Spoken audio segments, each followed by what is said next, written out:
चुनाव आयोग ने विशेष गहन पुनरीक्षण के तहत ओडिशा और मणिपुर की मतदाता सूची का ड्राफ्ट जारी कर दिया है। जिन लोगों का नाम सूची में नहीं है वे 5 जुलाई से 4 अगस्त तक दावा या आपत्ति दर्ज करा सकेंगे। अंतिम मतदाता सूची 6 सितंबर को प्रकाशित होगी।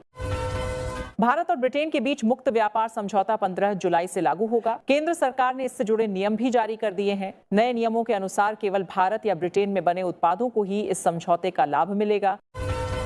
पाकिस्तान के प्रधानमंत्री शहबाज शरीफ ने एक बार फिर तुर्की के लिए अपना पूरा समर्थन जताया। उन्होंने कहा कि तुर्की और पाकिस्तान की तरक्की एक दूसरे से जुड़ी हुई है। शहबाज शरीफ ने कहा, तुर्की की सफलता ही पाकिस्तान की सफलता है और पाकिस्तान की तरक्की ही तुर्की की तरक्की है।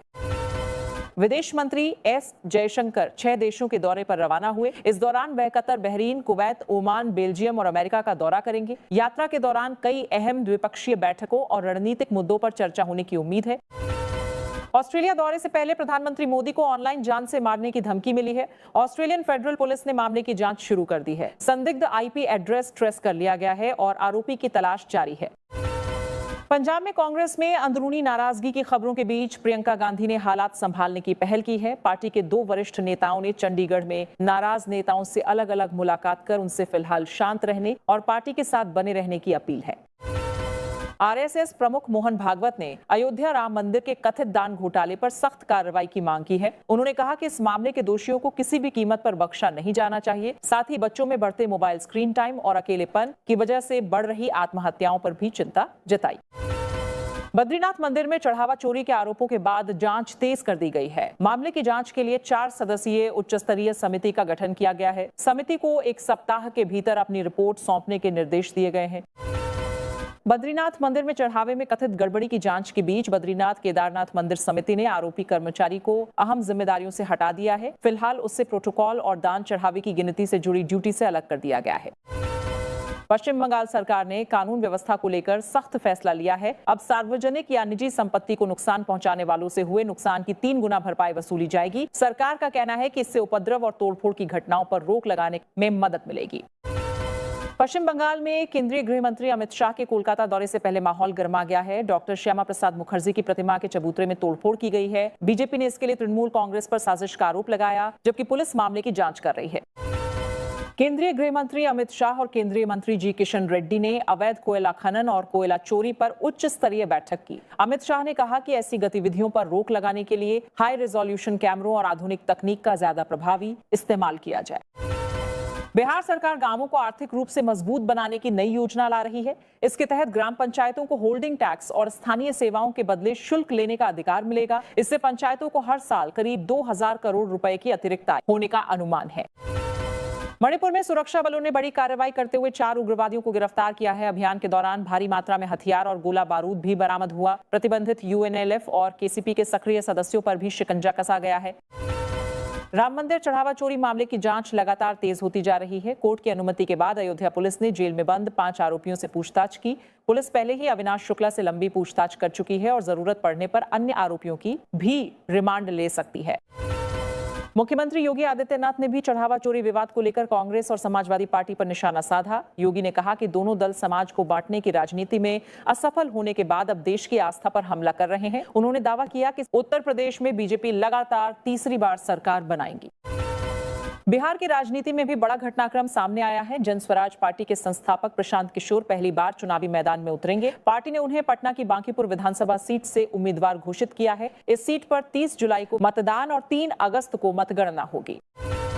पश्चिम बंगाल सरकार ने दावा किया है कि अडानी समूह न्यू टाउन में 2000 बेड का आधुनिक अस्पताल बनाएगा। इसमें 1000 बेड गरीब मरीजों के लिए मुफ्त होंगे, जबकि बाकी बेड सामान्य इलाज के लिए इस्तेमाल किए जाएंगे। इससे राज्य में स्वास्थ्य सुविधाएं बेहतर होने की उम्मीद है।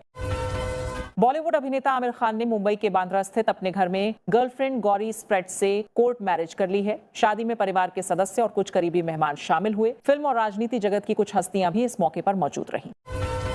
चढ़ावा चोरी मामले में पुलिस अब मास्टरमाइंड की तलाश में जुटी है। सूत्रों के मुताबिक सभी आरोपी गिरफ्तारी के बाद डरे हुए हैं। जांच एजेंसियां ये पता लगाने की कोशिश कर रही हैं कि चोरी की शुरुआत किसके इशारे पर हुई और पूरे नेटवर्क में कौन कौन शामिल था। मुंबई में मानसून का कहर लगातार जारी है। भारी बारिश से शहर के कई इलाकों में जलभराव हो गया है। अंधेरी सबवे, किंग्स सर्कल समेत कई प्रमुख सड़कों पर ट्रैफिक बुरी तरह प्रभावित है। वहीं कुर्ला में पेड़ गिरने से एक बुजुर्ग की मौत हो गई और लोगों को भारी परेशानी का सामना करना पड़ रहा है। दिल्ली एनसीआर में भी मौसम ने करवट ली और कई इलाकों में तेज बारिश हुई। नोएडा समेत आसपास के क्षेत्रों में तेज हवाओं के साथ बारिश होने से कई जगह जलभराव की स्थिति बन गई। बारिश के कारण सड़कों पर वाहनों की रफ्तार धीमी हो गई। हालांकि लोगों को उमस और गर्मी से कुछ राहत जरूर मिली। हरियाणा के रेवाड़ी के हंस नगर में रविवार शाम एक घर में रहस्यमय धमाका हो गया। धमाका इतना तेज था कि दरवाजे और खिड़कियों के शीशे दूर तक बिखर गए। हादसे में एक युवती समेत 4 लोग झुलस गए, जिनमें युवती की हालत गंभीर है। फिलहाल पुलिस धमाके की वजह का पता लगाने में जुटी है। विश्व हिंदू परिषद ने चढ़ावा चोरी मामले पर सख्त रुख अपनाया है। वीएचपी ने कहा कि जांच पूरी होने से पहले किसी को क्लीन चिट नहीं दी जानी चाहिए। दोषी पाए जाने वाले हर व्यक्ति के खिलाफ कड़ी कार्रवाई होनी चाहिए। संगठन ने कुछ विपक्षी नेताओं के आरोपों की भी जांच कराने की मांग की है और यदि आरोप झूठे साबित होते हैं तो उनके खिलाफ भी कार्रवाई होनी चाहिए। छत्तीसगढ़ के पांडवानी की मशहूर लोक गायिका तीजन बाई का 70 वर्ष की उम्र में रायपुर एम्स में निधन हो गया। उनके निधन से लोक कला जगत में शोक की लहर दौड़ गई। कई कलाकारों, नेताओं और सांस्कृतिक संस्थाओं ने उन्हें भावभीनी श्रद्धांजलि दी। उत्तर प्रदेश दौरे के दौरान बीजेपी अध्यक्ष नितिन नवीन ने एनडीए सहयोगी दलों के साथ बैठक की। बैठक में मिशन 2027 की रणनीति बूथ स्तर पर संगठन को मजबूत करने और चुनावी तैयारियों को लेकर विस्तार से चर्चा की गई। बैठक के बाद नितिन नवीन ने एनडीए की जीत का भरोसा जताया। सुभाषपा प्रमुख ओम प्रकाश राजभर ने सीट शेयरिंग को लेकर इशारों में नाराजगी जाहिर की। उन्होंने कहा कि हम तो तोप के लाइसेंस की मांग करते हैं, लेकिन मिलता हमें कट्टा है। हालांकि उन्होंने यह भी कहा कि एनडीए पूरी तरह एकजुट है। निषाद पार्टी के अध्यक्ष संजय निषाद ने बैठक के बाद बड़ा बयान दिया। उन्होंने कहा कि सीट शेयरिंग पर कोई चर्चा नहीं हुई। बैठक का पूरा फोकस 2027 का चुनाव मिलकर जीतने की रणनीति पर रहा और राम मंदिर मुद्दे पर भी बातचीत नहीं हुई। समाजवादी पार्टी ने भी सत्ता में वापसी का दावा दोहराया है। शिवपाल यादव ने कहा कि पार्टी पूरी तैयारी के साथ चुनाव मैदान में उतरेगी और 2027 में अखिलेश यादव फिर मुख्यमंत्री बनेंगे। उन्होंने बीजेपी पर जनता के मुद्दों से ध्यान भटकाने का आरोप लगाया। आरजेडी के 30वें स्थापना दिवस पर लालू यादव ने बेरोजगारी और सामाजिक मुद्दों को लेकर केंद्र सरकार को घेरा। उन्होंने आरोप लगाया कि असली मुद्दों से ध्यान भटकाने के लिए हिंदुत्व का इस्तेमाल किया जा रहा है। साथ ही पार्टी की उपलब्धियां गिनाते हुए गरीबों, दलितों और पिछड़ों की लड़ाई जारी रखने का संकल्प दोहराया। आगरा के चर्चित बाथरूम मर्डर केस में आरोपी पत्नी रूबी को 14 दिन की न्यायिक हिरासत में भेज दिया गया है। पुलिस हत्या के मकसद, सबूतों और मामले से जुड़े अन्य पहलुओं की गहराई से जांच कर रही है। चढ़ावा चोरी मामले में आरोपी अविनाश शुक्ला ने पूछताछ में बड़ा खुलासा किया है। उसने बताया कि चोरी के बाद सीक्रेट मीटिंग कर पैसों का आपस में बंटवारा किया जाता था। अब पुलिस सभी आरोपियों को आमने सामने बैठाकर पूरे नेटवर्क का सच जानने की कोशिश करेगी। राम मंदिर चढ़ावा चोरी मामले पर विपक्ष और सहयोगी दलों की प्रतिक्रियाएं भी तेज हो गई हैं। अखिलेश यादव ने बिना नाम लिए कहा कि दोषियों को अयोध्या और देश कभी माफ नहीं करेगा। वहीं ओम प्रकाश राजभर ने कहा कि चोरी में शामिल किसी भी व्यक्ति को बख्शा नहीं जाएगा। बीजेपी के राष्ट्रीय अध्यक्ष नितिन नवीन ने राम मंदिर चढ़ावा चोरी विवाद को लेकर विपक्ष पर तीखा हमला बोला। लखनऊ में उन्होंने कहा कि कांग्रेस ने हमेशा भगवान राम के अस्तित्व पर सवाल उठाए, जबकि सपा सरकार में कारसेवकों पर गोलियां चली थीं।